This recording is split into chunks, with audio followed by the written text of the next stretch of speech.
Hi, I'm Bill Morrill, and I want to talk with you about my book, A Journey Through Governance. It's about what I did and learned during a half-century of public service, especially 24 years inside government. I conceived the book for my grandchildren, but as I began to write, I realized that it had served a potential wider purpose to help people understand how the government works, and perhaps even inspire others to enter public service. No matter how well informed you are, you probably have a limited idea of how your government actually works.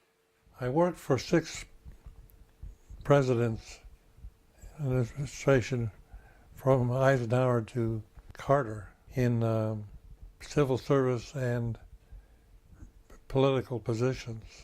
This book from inside the administration of 6 presidents will tell you how it's done. You will see how hard many public servants have tried to do the right thing on your behalf. If you despair that your government, awash in big special interest money and uncompromising partisanships, have slipped in efficiency in recent years, this book will give you hope that all can be made better again. As I wrote the book, 2 realities were driven home to me. First, I had great fortune about being in the right place at the right times, and I've been in government for long enough that it gave me a substantial perspective about how things get done.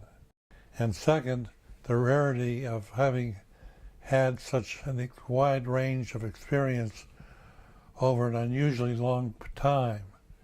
I realized that I was in a almost unique position to make meaningful use of what I learned. I had the added perspective of working both in civil service posts and politically appointed positions. Governance and politics are related but different things.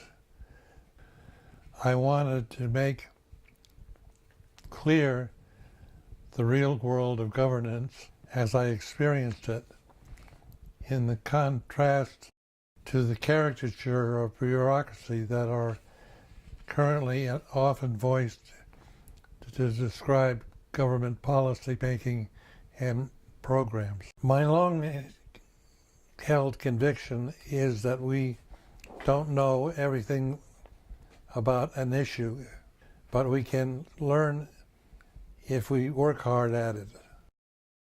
We always need new research and ideas about how to deal with our increasingly complex and interdependent society.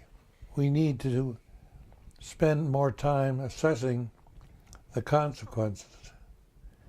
Citizens and policymakers alike need to look to the long run, not just the short run. Unfortunately, these days, we too often see the opposite. Most issues are not intrinsically political, but are practical problems.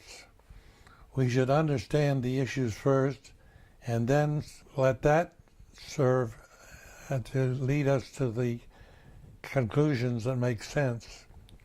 The book seeks to distinguish between governance and politics, treating governance as the nonpartisan portion of the governing and politics as the power realities, both of which are necessary in Washington.